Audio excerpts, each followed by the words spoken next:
prions, bien-aimés, quelques secondes. Seigneur, merci pour cet après-midi. Ta parole est la vérité, et c'est la vérité qui nous attache. Merci pour ta fidélité. Merci pour ta faveur et ta grâce. Nous croyons que tu es présent et que tu vas nous parler. Parle à nos cœurs. Parle à nos cœurs, Seigneur. Ces quelques mots qui vont sortir soient tellement efficaces pour transformer la vie de chacun de nous. Seigneur, tu n'es pas un bon parleur, quelqu'un qui aime juste parler. Lorsque toi tu parles, c'est parce qu'il y a un but. Et pendant que tu seras en train de nous parler, Seigneur, que personne d'entre nous ne passe à côté de ce que tu as nous communiqué. Que nous puissions saisir ta pensée, capter ta parole et l'appliquer. Il est écrit, ne vous bornez pas simplement à écouter, mais pratiquer. Seigneur, merci pour mon frère, ma sœur qui est là, qui aurait pu faire autre chose. Mais elle a compris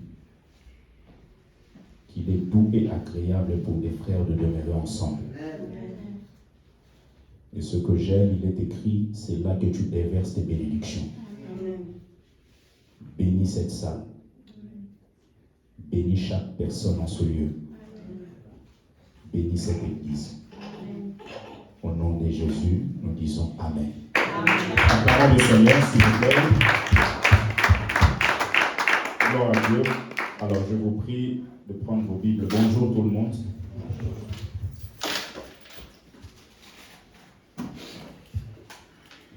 Nous allons partager la parole de Dieu. Je vais vraiment être court et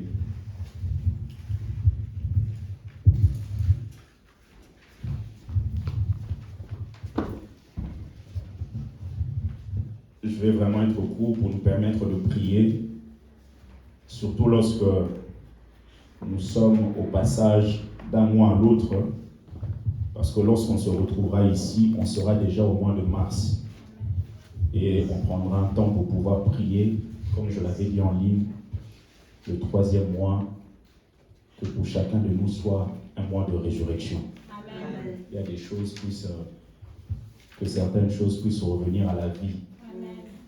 Ce sont des choses qui peuvent concerner le physique, le spirituel, mais aussi même au niveau de nos familles, même au niveau de nos projets. Certaines choses qui meurent, vous-même vous ne savez pas pourquoi. Mais je crois que Dieu a suffisamment de puissance pour que ces choses reviennent à la vie. Rappelez-vous toujours la chose la plus dure, si on peut le dire pour Dieu, pour le Père, c'était de faire revenir Jésus à la vie. Parce que mort depuis 3 jours, Satan, il voyait déjà la victoire. Mais ce qu'il ne savait pas, c'est que dans le Saint-Esprit, il y a la puissance nécessaire pour pouvoir faire revenir ceux qui étaient morts à la vie. Et je prie pour nous cet après-midi que cela soit le cas. Amen. Amen. Et si vous pouvez noter, le thème que je vais partager avec vous, je l'ai intitulé Emmanuel. Emmanuel. Emmanuel. Emmanuel. Nous allons lire quelques textes. Premièrement, on va prendre Ésaïe.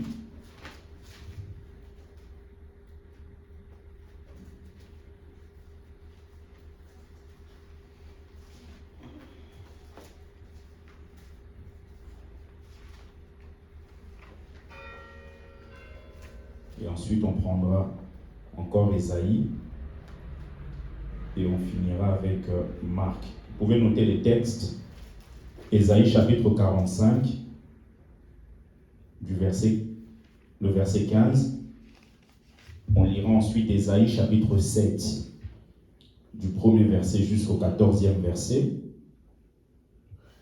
Et on finira avec Marc chapitre 4, du verset 35 au verset 39.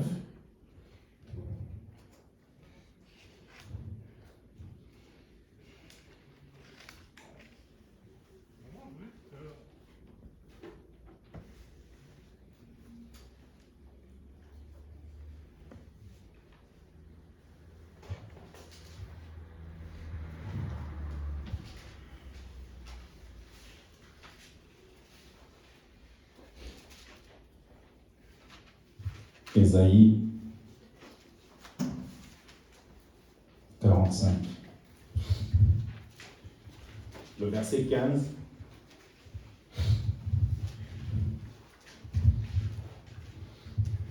La Bible dit, mais tu es un Dieu qui te cache, Dieu d'Israël, sauveur. Tu es un Dieu qui te cache, Dieu d'Israël, sauveur. Alors, nous allons prendre toujours Ésaïe, mais chapitre 7. Du premier verset jusqu'au 14e verset. La Bible dit, il arriva du temps d'Akaz, fils de Jotham, fils d'Ozias, roi de Juda, que Rétien, roi de Syrie, monta avec Pékash, fils de Rémalia, roi d'Israël, contre Jérusalem pour l'assiéger, mais il ne put l'assiéger.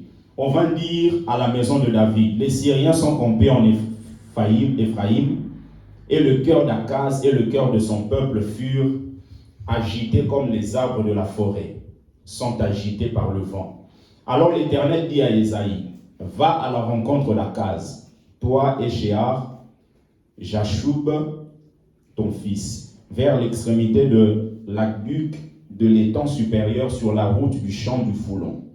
Et dis-lui, sois tranquille, ne crains rien, et que ton cœur ne s'alarme pas devant ces deux bouts de tison fumant, devant la colère de Rétien et de la Syrie et du fils de Remalia. De ce que la Syrie médite du mal contre toi, de ce qu'Éphraïm et le fils de Remalia disent, montons contre Juda, assiégeons la ville, et battons-la en brèche, et proclamons-y pour roi le fils de Tabel. Ainsi parle le Seigneur l'Éternel, cela n'arrivera pas, cela n'aura pas lieu. Car Damas est la tête de la Syrie, et Rétien est la tête de Damas. Encore 65 ans, Éphraïm ne sera plus un peuple. La Samarie est la tête d'Éphraïm, et le fils de Remalia est la tête de la Samarie. Si vous ne croyez pas, vous ne subsisterez pas. L'Éternel parla de nouveau à Akaz et lui dit, demande en ta faveur un signe à l'Éternel ton Dieu, et demande-le, soit dans les lieux bas, soit dans les lieux élevés. Akaz répondit, je ne demanderai rien, je ne tenterai pas l'Éternel. Ésaïe dit alors, écoutez donc, maison de David, est-ce trop peu pour vous de lasser la patience des hommes, que vous lassiez encore celle de mon Dieu? Le verset 14, c'est pourquoi le Seigneur lui-même vous donnera un signe. Voici, la jeune fille deviendra enceinte, elle enfantera un fils, et elle lui donnera le nom d'Emmanuel. Amen. Amen. Marc chapitre 4.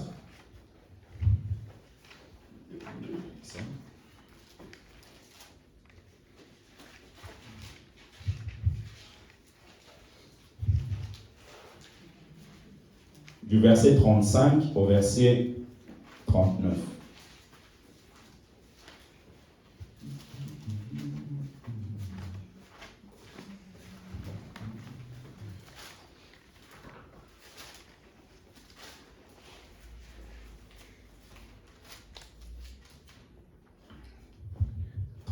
Au verset 39. La Bible dit, ce même jour sur le soir, Jésus leur dit, passons sur l'autre bord. Après avoir renvoyé la foule, Ils l'emmenèrent dans la barque où il se trouvait. Il y avait aussi d'autres barques avec lui. Il s'éleva un grand tourbillon et les flots se jetaient dans la barque. Et lui, il dormait. Il dormait à la poupe sur le coussin. Ils le réveillèrent et lui dirent, « Maître, ne t'inquiètes-tu pas de ce que nous périssons ?» S'étant réveillé, il menaça le vent et dit à la mer, « Silence, tais-toi. » Et le vent cessa et il eut un grand calme. Amen. Amen. Il eut un grand calme.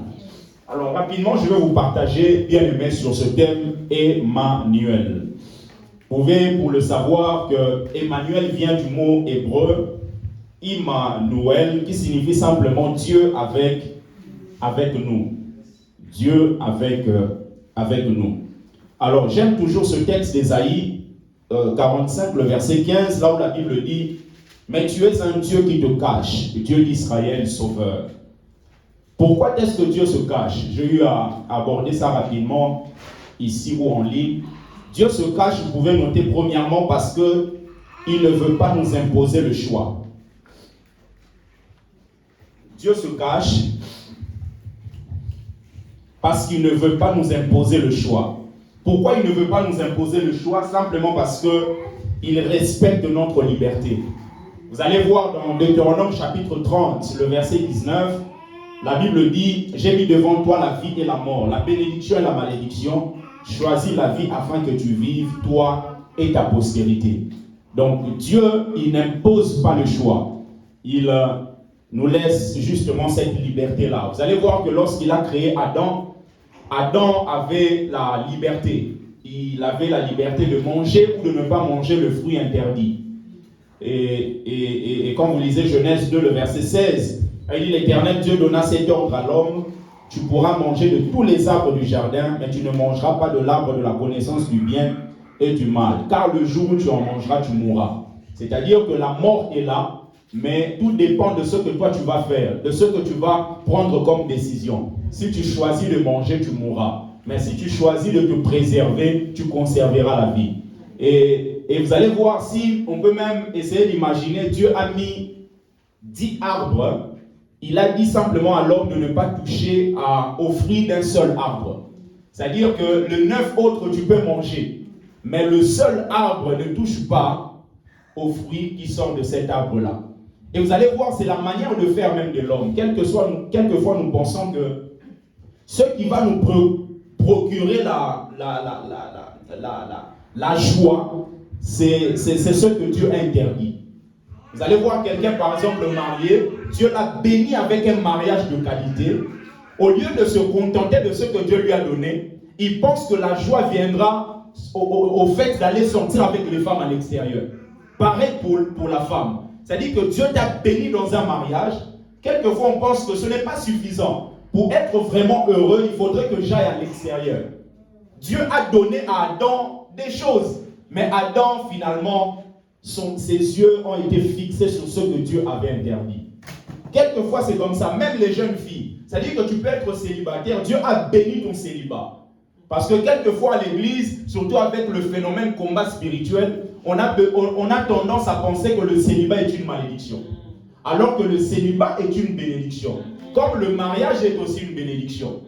Vous voyez? Maintenant, quand est-ce que le célibat devient un problème? Ça devient un problème quand le célibat, c'est-à-dire que le célibataire veut se marier, mais les forces de ténèbres l'empêchent de se marier.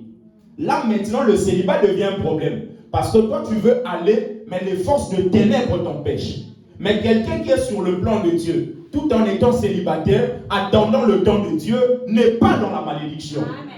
Vous voyez? Donc, quelquefois, on est célibataire comme ça. On a tendance à penser que je ne suis pas heureux. En fait, ma joie doit venir sur le fait que je dois sortir avec plusieurs garçons. Que je dois sortir avec plusieurs filles. Pourquoi? Parce que nous pensons que dans ce que Dieu a interdit, c'est là-bas que se trouve la joie. Alors que non, la vraie joie se trouve dans ce que Dieu a autorisé. Regardez, depuis le jour où Adam a péché, les choses n'étaient plus comme avant. Parce que quelquefois, nous pensons que la vraie liberté, c'est le fait d'être indépendant de Dieu. Alors que la vraie liberté, Emmanuel, c'est le fait d'être dépendant de Dieu. Regardez, Dieu a créé l'homme dépendant de lui. Mais le jour où l'homme a voulu être indépendant, c'est là qu'il est devenu esclave. C'est à partir du moment où l'homme a dit, ok, Dieu, tes histoires, moi je mets ça de côté. Moi je vais suivre mon intuition et ma pensée. Depuis ce jour-là, l'homme est devenu esclave du péché. C'est la raison pour laquelle tous les enfants qui naissent, ils n'ont jamais appris comment refuser. Ils n'ont jamais appris comment être égoïste. Mais comme en Adam, nous tirons quelque chose, vous allez voir un enfant, toi-même tu lui donnes des bonbons, tu lui demandes, il refuse. Où est-ce qu'il a appris ça? C'est quelque chose qui est venu de la racine. Et Jésus, quand il vient justement, il vient nous rétablir par rapport à cette situation. La vraie liberté, c'est le fait d'être dépendant de Dieu. Vous allez voir plusieurs par exemple, philosophes qui se considèrent comme athées. Quand vous regardez leur vie, vous allez vous rendre compte que ce sont des gens qui sont nés dans des familles chrétiennes.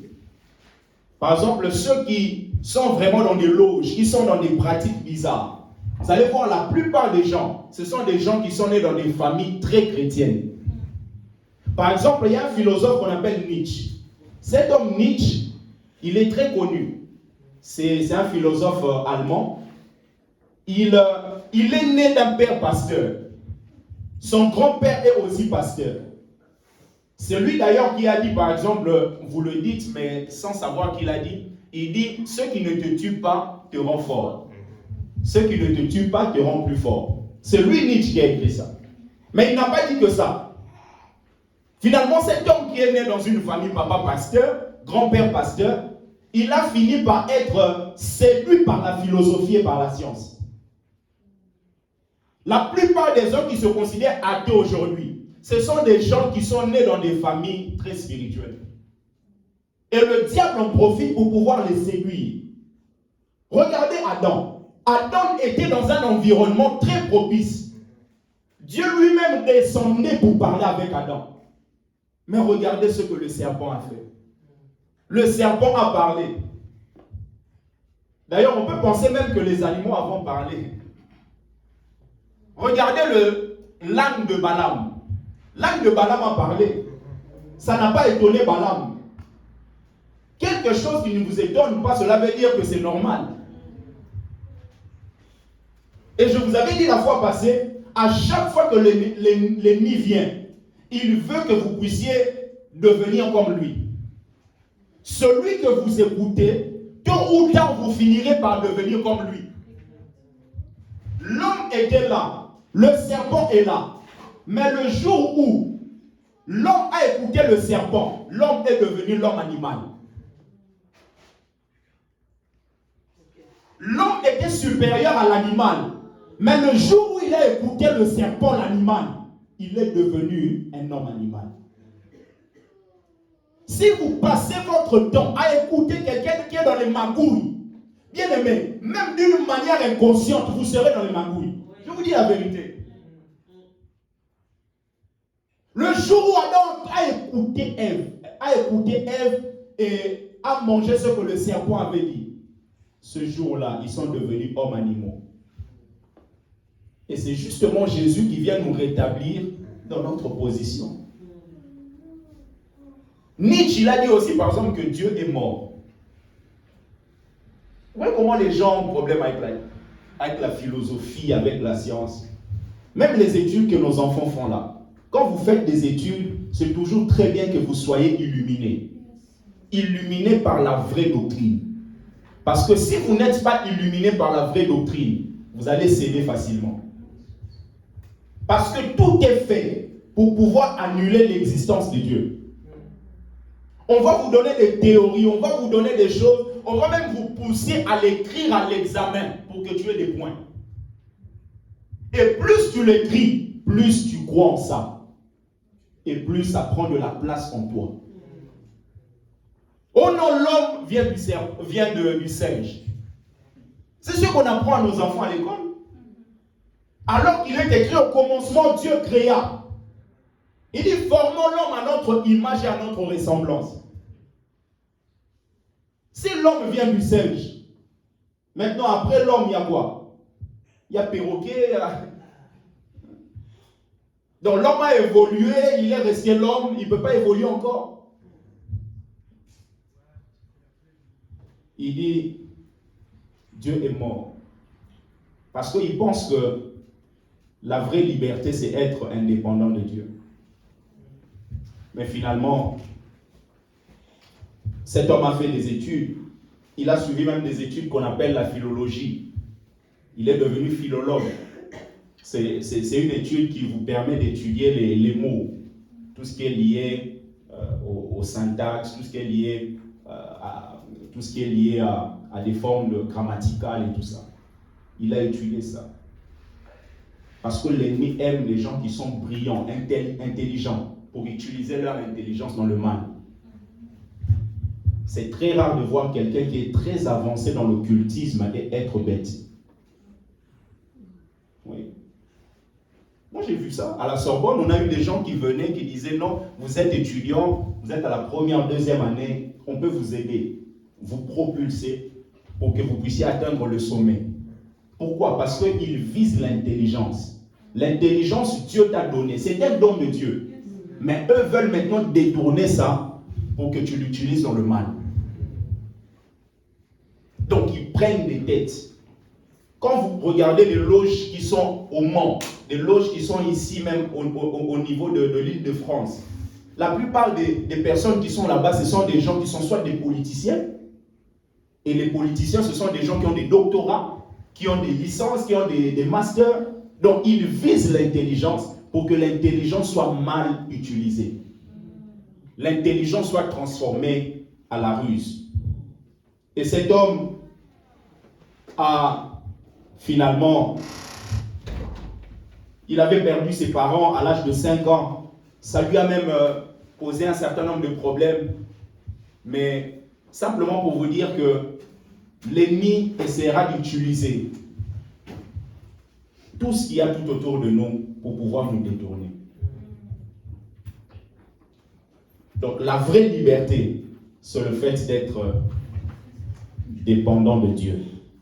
Non seulement Dieu veut que nous puissions, il se cache pour que nous puissions, pour qu'il ne puisse pas nous imposer son choix, mais deuxièmement, Dieu se cache pour que nous le cherchions. Il veut qu'on le cherche. Il veut qu'on le cherche. Je l'ai dit la fois passée, Dieu n'est pas comme un terroriste qui se cache, faisant tout pour ne pas être vu. Il se cache, mais lui-même, il se livre pour que tu le regardes, pour que tu le vois, pour que tu le rencontres. Il veut juste que tu payes un certain prix dans la prière. Un certain prix pour chercher Dieu. Un certain prix pour écouter Dieu. On n'attend pas que les autres écoutent Dieu à notre place. Non. On n'est pas dans l'Ancien Testament où tu dois aller consulter les gens. Non. Dans le Nouveau Testament, tu as la possibilité parce que le voile a été déchiré. Tu peux écouter Dieu pour toi-même. Et un enfant de Dieu qui n'écoute pas Dieu, c'est un problème. Et quand vous écoutez Dieu, ce n'est pas quelque chose d'extraordinaire. Non. Si Luc a dit, il m'écoute, est-ce que c'est extraordinaire? Mais Dieu est notre Père. C'est pour ça que vous allez voir, plusieurs personnes sont détruites, même au travers des prophéties.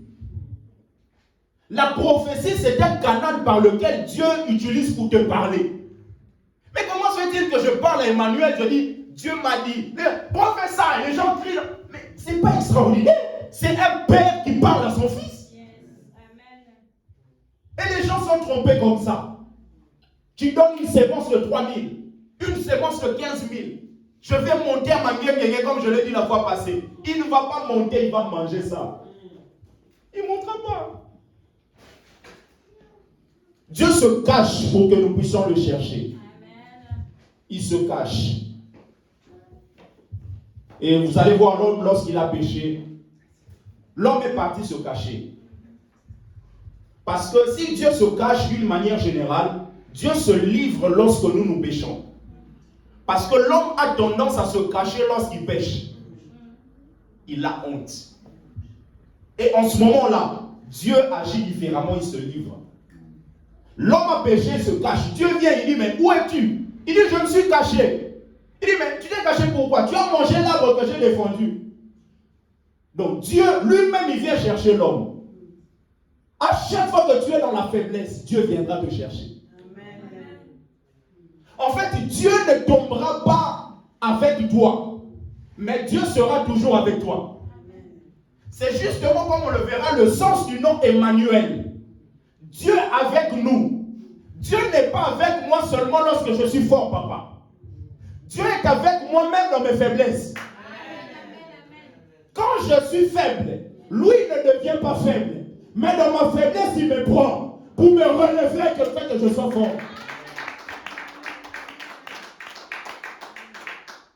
Il dit à Pierre, Pierre m'aimes-tu? Il dit, mais je t'aime, Seigneur. Il dit, non, paie mes agneaux. Pierre m'aimes-tu? Paie mes agneaux. Pierre m'aimes-tu? Troisième fois. Et quand vous étudiez ce texte-là dans les écrits originaux, la première fois Jésus dit, m'aimes-tu? De l'amour agapao, c'est l'amour divin. Ça c'est un amour parfait, un amour qui pardonne même quelqu'un qui vient tuer ta mère maintenant.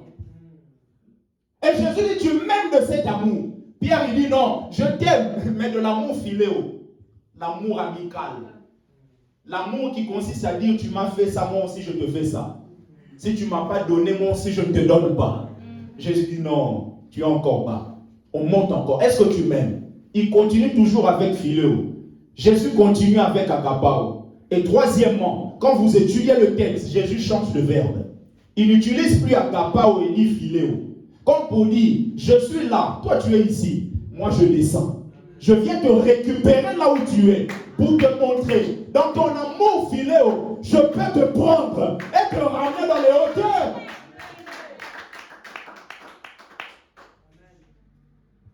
Il peut te ramener dans les hauteurs. Mais quand il descend, il faudrait que toi tu te laisses prendre. Et quelquefois, nous combattons avec Dieu. On a du mal à laisser Dieu la place afin qu'il nous amène dans les hauteurs. L'homme a péché, il se cache. Dieu vient le chercher. Mais pendant que Dieu cherche l'homme, Dieu donne une promesse à l'homme. C'est là qu'on appelle l'apôtre d'évangile. La première fois que l'évangile a été annoncé. Il dit, je mettrai inimitié entre toi et la femme. Dieu parle au serpent. Il dit, celle-ci t'écrasera la tête et tu lui blesseras le talon. Donc Dieu donne une promesse que, comme tu as fait ça, la postérité de la femme t'écrasera la tête et toi tu mordras son talon. Depuis ce jour-là, Satan cherche la postérité de la femme. Quelle est cette postérité qui va m'écraser la tête? Il a vu naître Caïn. Et la Bible déclare que lorsque Caïn est né par la puissance de l'Éternel. Et quand Caïn est né, sûrement Satan s'est dit, waouh, par la puissance de Dieu, donc c'est lui. Et finalement, Caïn, il finit par tuer son frère. Il tue Abel. Donc ce n'est pas lui. Dans Genèse 4:1, la Bible dit, Adam connut Ève, sa femme, et elle conçut et enfanta Caïn. Elle dit, j'ai formé un homme avec l'aide de l'Éternel. L'aide de Dieu a été par rapport à la naissance de Caïn. Il a cru peut-être c'est lui. Non, c'est pas lui. Il a vu Enoch naître. La Bible dit, Enoch a marché avec Dieu. Mais finalement, Enoch ne fut plus parce que Dieu l'a pris. Il a vu des hommes comme Noé. Noé naître un homme, la Bible dit, il était juste. Il a trouvé grâce. Et finalement, Noé s'est retrouvé dans une situation où il était rempli de vin. Et ses enfants ont vu sa nudité. Son enfant Cham. Et finalement, il s'est dit, non, c'est pas lui. Il regarde même Abraham. Un homme extraordinaire. Un homme à qui Dieu a parlé et il a obéi. Il a quitté la maison de son père. Il est parti là où Dieu allait lui montrer. Et finalement, Abraham, plus tard, il a pris Agar. Il s'est dit non, c'est pas lui. Il peut regarder même Moïse, un homme puissant. Pour le peuple juif, Moïse est juste un peu inférieur à Dieu, supérieur aux anges. Un homme extraordinaire. Un homme qui avait des faiblesses au début, mais finalement, Dieu a travaillé ses faiblesses. Un homme qui était un peu agité quand il avait 40 ans. Il a tué un Égyptien. Et finalement, Dieu lui a dit, ok, tu vas aller en exil pendant 40 ans pour que je puisse te briser. À 80 ans, tu n'as plus la force de 40 ans.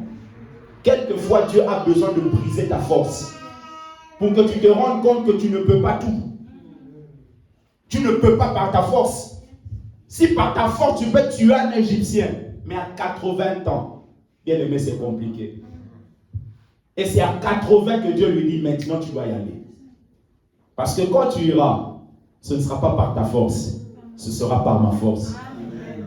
Mais cet homme qui était puissant, la Bible déclare lui-même, il dit, Dieu vous enverra un autre prophète, comme moi. Donc ce n'est pas lui. On peut parler même de Salomon. Quand vous étudiez les écrits, il y a plusieurs textes où on parle de Salomon, mais il ne s'agit pas de Salomon, il s'agit de Christ. On parle de Salomon, Nathan vient voir David pour lui parler de son fils. Combien est-ce que le temple va être bâti? Plusieurs, quand vous lisez ça, vous voyez dire non, on parle à Salomon, non. Parce que le temple en question devait exister éternellement. Personne ne pouvait détruire ça. Ça ne peut pas être le temple de Salomon parce que le temple a été détruit. Donc il s'agissait du temple qui est le corps de Jésus, qui est l'église. Donc Satan est en train de regarder. La postérité de la femme, la viendra d'où? Et finalement, avec des promesses de Dieu et les révélations des prophètes, Satan a fini par comprendre qu'il viendra de Juda. C'est la raison pour laquelle vous allez voir la tribu de Juda n'est pas une tribu qui était très riche. Mais c'est une tribu qui a rencontré beaucoup d'obstacles. Certaines choses tu vivras, mon frère, ma soeur. Ce n'est pas juste à cause de toi, mais c'est à cause de ceux qui sortent de toi. Et dans Esaïe chapitre 7, la Bible nous parle justement de Juda. La Bible nous parle d'Akaz qui était roi en ce temps-là. Akaz était un roi méchant. Akaz, c'est le père d'Ézéchias. Et la Bible déclare, il y a eu deux hommes qui sont venus attaquer Juda. Et ces hommes, lorsque vous lisez en hébreu leur nom, ça nous fait comprendre que c'était la manigance de Satan qui était derrière. Pourquoi? Parce que Satan voulait briser la tribu de Juda. Parce qu'il avait compris que la postérité en question viendra de la tribu de Juda. Satan peut présenter un certain nombre de choses et commencer à t'attaquer maintenant. Ce n'est pas par rapport à ce que tu as maintenant, mais par rapport à ce qui sortira de toi demain. Jeune fille, préserve-toi. Garde-toi dans la pureté, dans la sainteté, dans la crainte de Dieu. Il y a des choses qui sortiront de toi qui pourront bénir la nation demain. Et Satan, comme il pressent, il peut même entendre une prophétie qu'on t'a donnée. Pendant que le prophète annonce, pendant que le frère annonce, il saisit cette parole et il commence à te combattre pour que ce qui a été annoncé ne puisse pas voir le jour. Combien de personnes ont enfanté des rêves? Combien de personnes, comme je vous ai dit la fois passée, ont tué leur propre bébé? C'est deux femmes qui étaient couchées l'une à côté de l'autre. La Bible déclare, l'une d'elles s'est couchée sur son bébé. Et elle a échangé ça pendant la nuit. Combien de personnes se couchent sur leur projet? Tu as un avenir, tu n'as que 25 ans, 30 ans. Mais tu veux briser ça au travers de petits plaisirs. De petits plaisirs. Bien-aimé, ne détruis pas ton avenir à cause d'un petit plaisir. En tant que papa, ne détruis pas l'avenir de tes enfants à cause d'un petit plaisir. Parce que certaines portes peuvent se fermer pour tes enfants, juste parce que toi, tu as connu des choses. Qu'au travers de toi, qu'il n'y ait pas une honte qui entre dans la famille. Avoir une famille honteuse, ce n'est pas un problème. Mais vous, qu'au travers de vous, la honte ne vienne pas. Judas était une tribu bizarre. Je vous ai dit la fois passée, une tribu dans laquelle il y avait beaucoup de problèmes. Vous avez des hommes comme David, qui a pris la femme d'autrui, qui a couché avec la femme d'autrui, et qui a même fait tuer le mari d'autrui. Et au travers de lui, il y a eu l'inceste, il y a eu l'adultère, il y a eu beaucoup de problèmes comme ça, il y a eu le meurtre d'Absalom. Mais Jésus, quand il est venu, il n'a pas eu honte de dire qu'il est le lion de la tribu de Juda. Ma famille peut avoir des problèmes comme ceux que David a connus.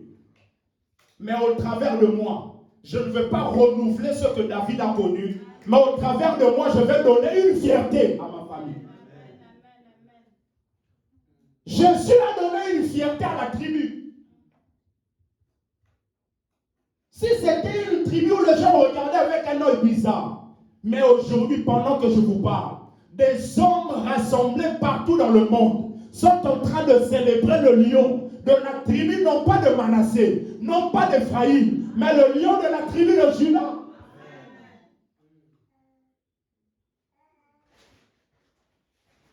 Akaz était roi en ce moment-là. Je vais pour terminer. Était roi. Et finalement, Dieu voit l'attaque de ces hommes. Dieu vient parler à Akaz et lui dit, ne crains pas. Il dit premièrement, sois tranquille. Deuxièmement, il lui dit, ne crains pas.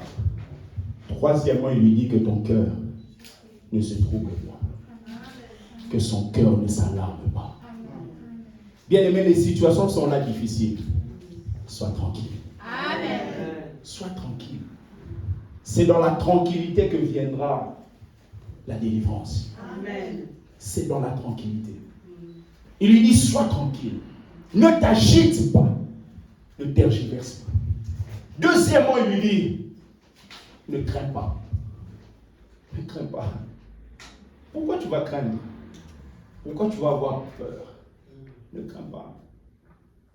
Troisièmement, il lui dit que ton cœur ne s'alarme pas. Pourquoi ton cœur ne doit pas s'alarmer? Parce que Emmanuel est là. Amen. Oh. Vous savez, quand Emmanuel est là, bien aimé, ton cœur est dans l'assurance. Amen. Parce que Emmanuel, c'est Dieu avec nous. C'est-à-dire que malgré ce que je vis, aussi longtemps qu'il est Emmanuel, il est là. Et Emmanuel, la Bible nous dit dans Matthieu qu'il est aussi celui qui s'appelle Jésus. Et quand vous prenez Emmanuel, vous ajoutez Jésus, ça donne Jésus est le Dieu avec nous. Parce que Emmanuel, c'est Dieu avec nous. Mais c'est Emmanuel, son nom, c'est Jésus. Et vous mettez ensemble, ça donne Jésus et Dieu avec nous. Emmanuel est là. Et Dieu vient voir Akaz, lui dit, demande-moi un signe. Demande-moi un signe. Et Akaz dit, non, je ne tenterai pas l'Éternel. Yes. En fait, Akaz est un roi méchant. Un roi qui n'est pas vraiment attaché à Dieu. Et il donne une parole qui peut vous paraître quelque chose de très bien, de très consacré, de quelqu'un qui est très spirituel. Mais en fait, derrière la réponse d'Akaz se cache son incrédulité. Et c'est ce que quelquefois chacun de nous faisons. C'est-à-dire que je vois maman, je demande, maman ça va ou papa ça va? Oh pasteur, Dieu te contrôle. Vous voyez des phrases comme ça. Dieu te contrôle de tout. Mais si vraiment Dieu te contrôle, pourquoi ces inquiétudes-là?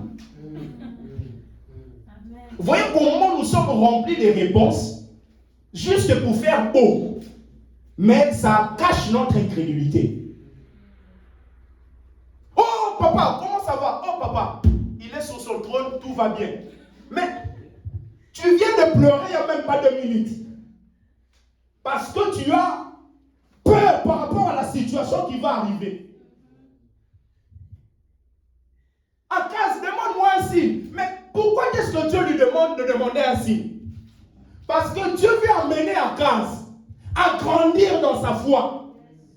La foi de chacun de nous grandit par rapport à notre expérience. Oh. Quand au travers de votre vie, vous avez imposé les mains à quelqu'un qui était malade et que la personne est guérie, bien aimé, que vous vouliez ou pas, votre foi dans ce domaine augmente. Et Dieu lui dit, demande-moi un signe. Quelque chose que je vais accomplir pour que ta foi puisse augmenter. Parce que vous faites face à un combat, et ce combat demande la foi. Parce que ces 2 hommes sont déterminés. Qu'est-ce qu'ils veulent? Ils veulent détruire Jérusalem et établir un roi. C'est la raison pour laquelle la fois passée je vous avais dit, il ne faudrait pas que Jésus soit détrôné de ton cœur. Parce que c'est ça le but de Satan. Détrôner Jésus, établir lui-même ses principes à l'intérieur de ton cœur. Et finalement Dieu vient dire à Akaz, ne crains pas. Pourquoi? Parce que ce qu'ils disent ne se fera pas. N'aura pas lieu. Demande un signe. Il dit non. Et Dieu lui dit, ok, moi-même je vais te donner un signe. Maintenant ce signe, c'est là où le nœud de mon message, c'est que je vous enverrai un signe. Et ce signe, c'est que la Vierge va enfanter. Et la Vierge va enfanter un enfant. Et cet enfant, on l'appellera Emmanuel. Emmanuel. Tu ne veux pas d'un signe. Moi-même, je t'envoie un signe. Bien-aimé, je prie Dieu qu'il t'envoie un signe. Amen. Un signe qui te montrera que, en tant que père et mère, tu n'enterreras pas tes enfants. Amen. Oui. Alléluia. Ce sont des choses que moi je refuse. Et chacun de nous doit refuser. Amen. Qu'en tant que père, parent, tu puisses enterrer tes enfants. Amen. Tes enfants vont t'enterrer lorsque tu vieilliras. Amen. Mais pas toi enterrer tes enfants. Amen. Que Dieu t'envoie un signe pour te montrer combien il est au contrôle de ce projet qui te tourmente jour et nuit. Amen. Qui t'envoie un signe. Un signe.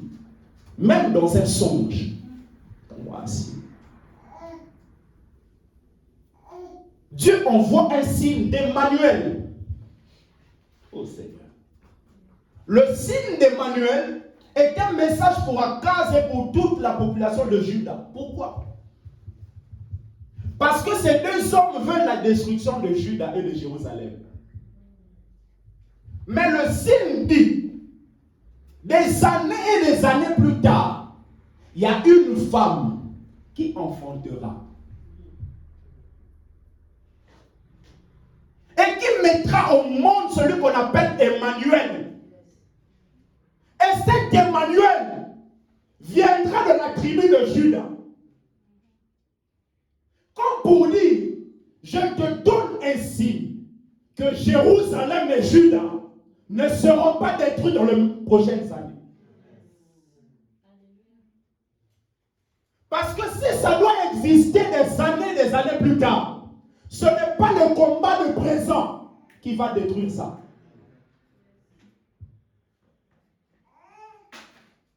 Quand quelquefois vous regardez votre vie, vous voyez ce que Dieu a dit. Bien aimé, vous réalisez que vous ne pouvez pas mourir maintenant. Oui. Vous savez, un jour, j'ai dit ça à l'église. Quand j'ai connu l'accident, je suis en train de traverser. La voiture, je ne l'ai pas vue. Je ne sais même pas d'où elle est sortie. M'a cogné ici. Je suis monté, descendu. Papa, je me suis lancé à côté. Les pompiers sont venus. Bien aimé, la voiture déformée. Mais moi, je n'ai rien eu. Amen. Et pendant que je réfléchissais à ça, je me dis, ça c'est Emmanuel. Ça dit que le Dieu qui m'a promis les choses, ses promesses sont une garantie pour moi dans le présent. Pour me dire que je ne mourrai pas là. Tu ne mourras pas cette année, bien-aimé. Ce que Dieu a dit pour les 5 ans qui viennent, tu le verras, tu le verras. Tu le verras, tu le verras. Oh, tu le verras. Tu le verras. Dieu te dit, papa, que tu seras au mariage de ta fille. C'est une garantie pour te dire, ils viendront la nuit, ils viendront le jour, mais toi tu ne mourras pas, parce que tu arriveras. Là devant, j'ai comment. Dieu est capable, là déchet. Il donne un signe. J'ai dit aux disciples, passons de l'autre côté. Il ne dit pas allons mourir.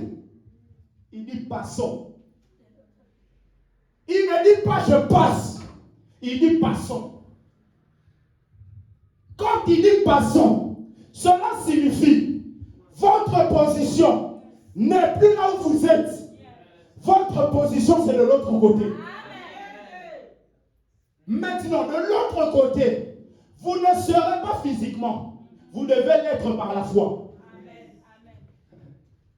Vous êtes ici par la foi, mais votre corps physique est ici. Mais entre ici et là-bas, il y a des péripéties, il y a des situations, il y a des choses. Maintenant, quelqu'un qui a la foi, pendant qu'il rencontre la tempête, est-ce qu'il dira qu'il va mourir? Je ne mourrai que pourquoi? Parce que j'arriverai de l'autre côté. Mais pourquoi j'arriverai? Parce que lui-même l'a déjà dit. Il a déjà dit. C'est l'assurance d'un chrétien. L'assurance de savoir que Emmanuel est là. Emmanuel, quand il est présent, bien aimé, les inquiétudes tombent. Parce que nous savons, nous arrivons au beau port. Nous arriverons au beau port. Nous arriverons au beau port. Nous arriverons au beau port. Puis je te donne un signe.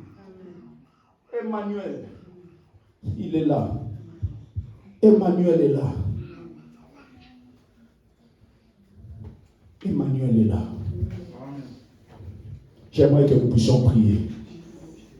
Emmanuel est là. Emmanuel. Emmanuel. Emmanuel. Emmanuel. Emmanuel. Il est là. Il est là. Emmanuel. Il est là. Quand on regarde toutes les promesses pour cette église, quels que soient les combats, nous vivrons. Nous vivrons. Emmanuel. Est-ce que quelqu'un peut acclamer le Seigneur?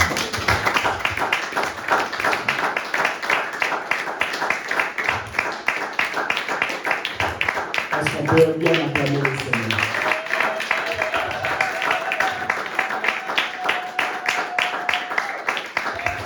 Est-ce qu'on peut faire mieux que ça? Acclamer Jésus, Emmanuel. Est-ce qu'on peut acclamer Emmanuel? Est-ce qu'on peut acclamer Emmanuel? Est-ce qu'on peut acclamer Emmanuel? Est-ce qu'on peut acclamer Emmanuel? Emmanuel sera avec toi. Il sera avec toi en tant que jeune fille. Il sera avec toi en tant que jeune garçon. Il sera avec toi. Fais-lui juste confiance. Fais-lui juste confiance. Fais-lui juste confiance. Fais-lui juste confiance. Ta vie peut être à l'image d'Akaz, à l'image de ce roi qui était rempli de doutes, qui était en train de se poser beaucoup de questions. Mais ce que j'aime, Emmanuel était là. est venu, il a donné un signe.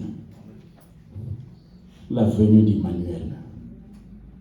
Emmanuel, il est là, avec toi. Il est là avec toi. Il est là avec toi. Est-ce que quelqu'un peut bénir le Seigneur en disant à Dieu merci? Merci pour ce message. Merci pour ce message. Merci pour ce message. Merci pour ce message. Quand Emmanuel est là, nos vies ne restent plus jamais les mêmes. Quand Emmanuel est là, nos vies ne restent plus jamais les mêmes. Nos vies ne restent plus jamais les mêmes.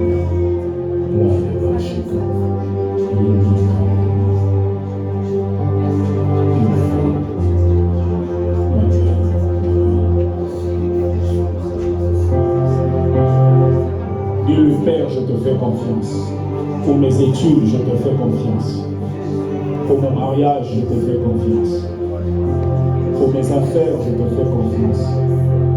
Je te fais confiance, Emmanuel. Je te fais confiance, Emmanuel. Je te fais confiance, Emmanuel. Je te fais confiance, Emmanuel. Je te fais confiance, Emmanuel. Je te fais confiance.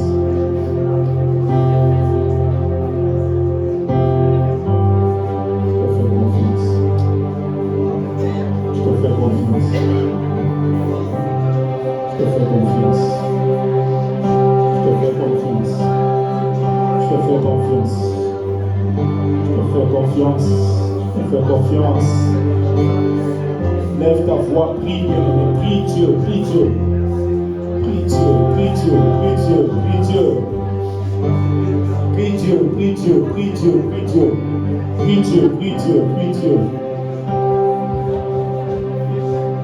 Prions le Seigneur, bien-aimé. Prie Dieu. Est-ce qu'on peut se mettre debout, s'il vous plaît? S'il vous plaît, mettons-nous debout, s'il vous plaît. Emmanuel, Emmanuel.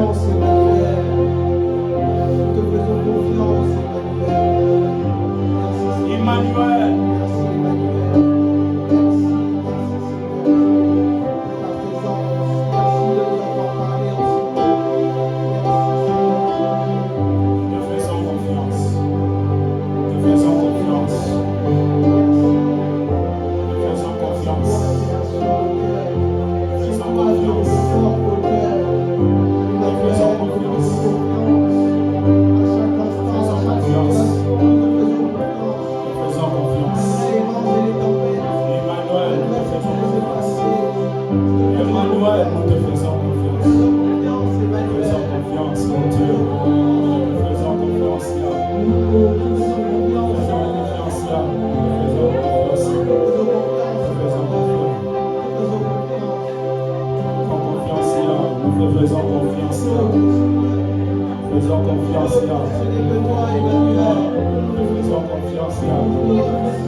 ce nouveau mois qui est le mois de mars, le 3e mois de l'année, j'aimerais que là où nous sommes, chacun de nous puisse prier.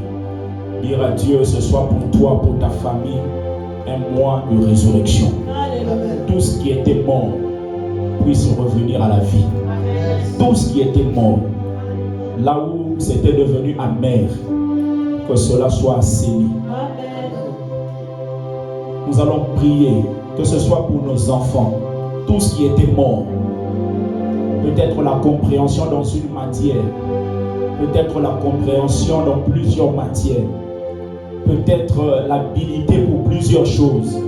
Nous allons prier que ceux qui étaient morts, à partir de maintenant, à l'aube de ce mois de mars, que quelque chose se passe. Est-ce que nous pouvons élever nos voix? Prions au nom de Jésus.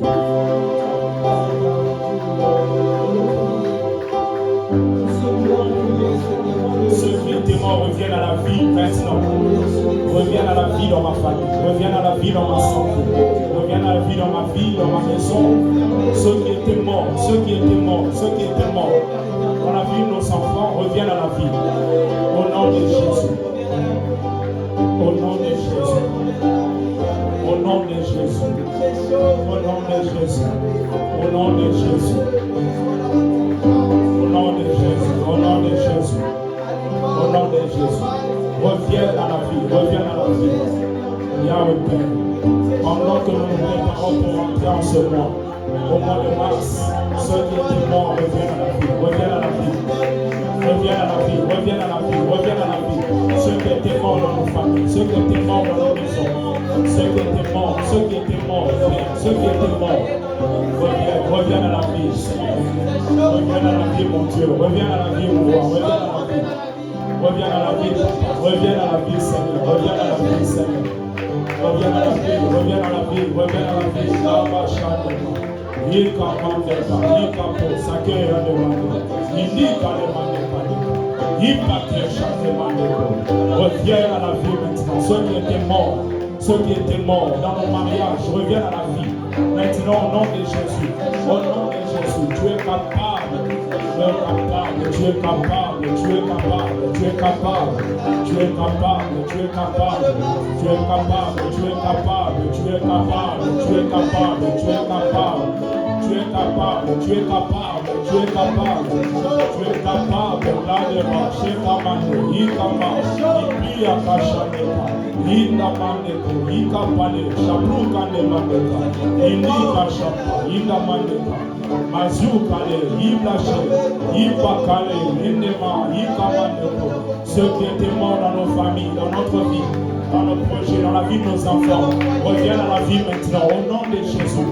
Au nom de Jésus, au nom de Jésus, au nom de Jésus, au nom de Jésus, au nom de Jésus, au nom de Jésus, au nom de Jésus, au nom de Jésus, au nom de Jésus, au nom de Jésus, au nom de Jésus, au nom de Jésus, au nom de Jésus, au nom de Jésus, au nom de Jésus, au nom de Jésus. Prière qui monte de mon cœur. Dans ton ciel, sur moi, fais-le-moi grâce pour ta gloire, et que ma vie ton visage, la grande prière qui monte de mon cœur, oh, dans ton ciel, sur moi, fais-le-moi grâce pour ta gloire, et que ma vie ton visage. Chaque jour je demeure à tes pieds pour t'offrir ma vie en sacrifice.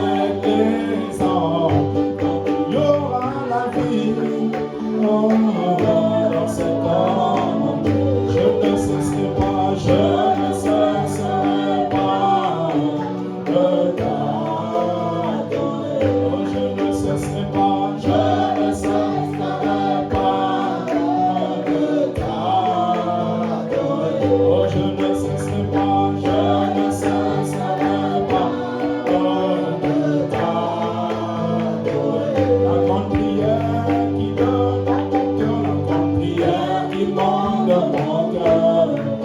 Regarde ton ciel, viens sur moi. Fais de moi un vase pour ta gloire. Et que ma vie te plaise à jamais. Que chaque jour je demeure à tes pieds pour t'offrir ma vie en sacrifice, comme un parfum de bonne odeur qui s'offre à chacun sans chacun. Tant que tu donnes les chants, je te donne mes louanges. Promets à chaque instant de te chanter avec les anges. Tant qu'il y aura la vie dans ce corps, je ne cesserai pas, je ne cesserai pas de t'adorer. Est-ce que tu peux l'acclamer, tu chantes en même temps? Oh, je ne cesserai pas de t'adorer. Je ne cesserai pas, je ne cesserai pas de t'adorer. Oh, je ne cesserai pas, je ne cesserai pas de t'adorer. Oh, je ne cesserai pas, je ne cesserai pas de t'adorer. Est-ce que quelqu'un peut prier, dire à Dieu, Seigneur, fais de ma maison une maison d'adoration. Je refuse que ce soit une maison de pleurs. Je refuse que ce soit une maison des inquiétudes. Fais de ma maison une maison d'adoration. Élevons nos voix, prions au nom de Jésus. Fais de ma maison une maison d'adoration.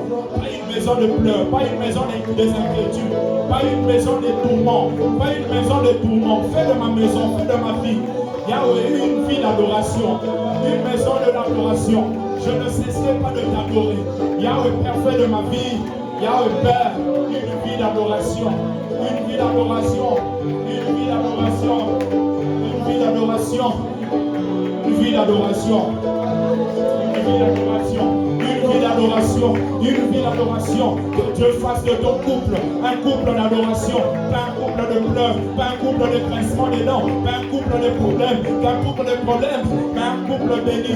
Que Dieu fasse de ta vie, que Dieu fasse de ta santé, une santé qui permet d'adorer Dieu, pas une santé qui te ramène à voir des tourments. Et gladement, il commande, il capo, chacun mandeko, il y a que les chants de pas, il dama, il pas que les chants, il pas que il ne que les, il ne ma, il pas que yande. Yahweh Père, fais de mon couple un couple d'adoration, une famille d'adoration. Fais de mes enfants, Yahweh Père, des enfants d'adoration. Fais de ma vie une vie d'adoration. Fais de mon foyer un foyer d'adoration. Là de Kahindaka, Abouze Kande, Ipa Kelesha, Abouke Yandemande Kande, Baba Bashapru Kashande, Baba Bashika Shame Yandeka, Indama, Ipake, Inda Kalemande, Ikapo Shape Kalemaya,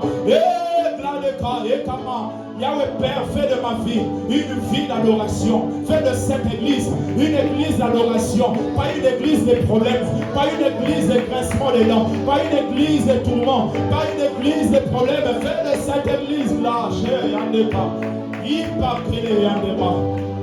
Yahweh, Yahweh, Yahweh, Yahweh, Yahweh.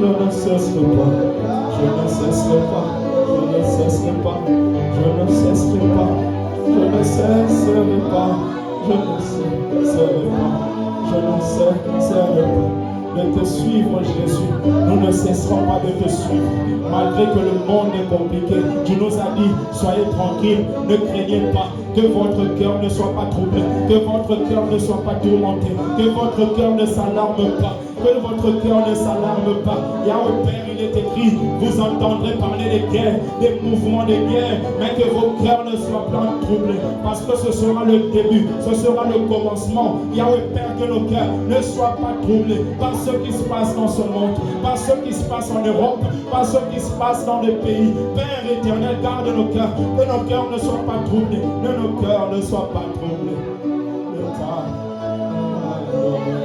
Je ne cesserai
Emmanuel, acclamez Emmanuel, Emmanuel, Emmanuel, Emmanuel. Est-ce que quelqu'un peut se sentir à l'aise pour acclamer Emmanuel, Emmanuel, Emmanuel, le Dieu avec nous, le Dieu avec amour éternel, le Dieu avec ta famille. La Bible déclare, si Dieu est pour nous, qui sera contre nous? Si Dieu est pour ta famille, qui s'opposera à ta famille? Si Dieu est pour ta famille, pas la Russie, pas les États-Unis, mais si Emmanuel est avec ta famille, qui viendra terrasser ta famille? J'aimerais que pendant que nous sortirons de ce culte, que quelqu'un sorte avec assurance. Emmanuel est là, Emmanuel est là, Emmanuel est là, Emmanuel est là. Qui pourra terrasser mes enfants au moment où Emmanuel est présent? Qui pourra terrasser ton mariage au moment où Emmanuel est présent? Qui pourra venir te mettre dans une captivité au moment où Emmanuel est là? Bladeka, Chaplouka, Chande, Ikama, Inde Kalema, Emmanuel est là, il mérite nos acclamations, il mérite l'innovation, il mérite la proclamation, il mérite, Bladeka, Inde Kama, il mérite. Nous ne sommes pas fatigués. J'en ai vu des gens dans des meetings politiques se mettre debout et acclamer un homme qui est limité pendant des dizaines de minutes. Est-ce que quelqu'un peut acclamer non pas un politicien, non pas un chef d'État, non pas un chancelier, non pas un prince, mais Emmanuel, Emmanuel. Pendant que tu l'acclames, toute forme de maladie en toi te libère. Pendant que tu l'acclames, si tu étais venu ici, il y a des choses que tu avais du mal à faire. Tu vas commencer à le faire. Là-bas, en commençant par moi-même, j'avais du mal à bouger. Pendant que je dis Emmanuel, il est en train de me restaurer. Là-bas,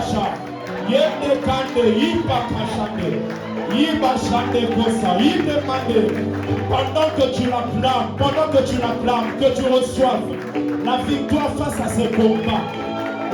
Il commence même à te combattre dans les songes. Il y a quelqu'un ici, il commence même à te combattre dans les songes. Laisse qu'Emmanuel te donne la victoire même dans tes songes. Il te donne la victoire même dans tes songes. Emmanuel, Emmanuel, Dieu avec nous. Avec Dieu, nous ferons des exploits. Que ta famille fasse des exploits. Que tes enfants fassent des exploits. Que ton mariage fasse des exploits. Que ta santé fasse des exploits. Que ton couple fasse des exploits. Que ton mariage fasse des exploits. Que ta vie fasse des exploits. En tant que jeune homme, je déclare que tu feras des exploits. En tant que jeune fille, je déclare que tu ne finiras pas comme ça. Dieu est avec toi.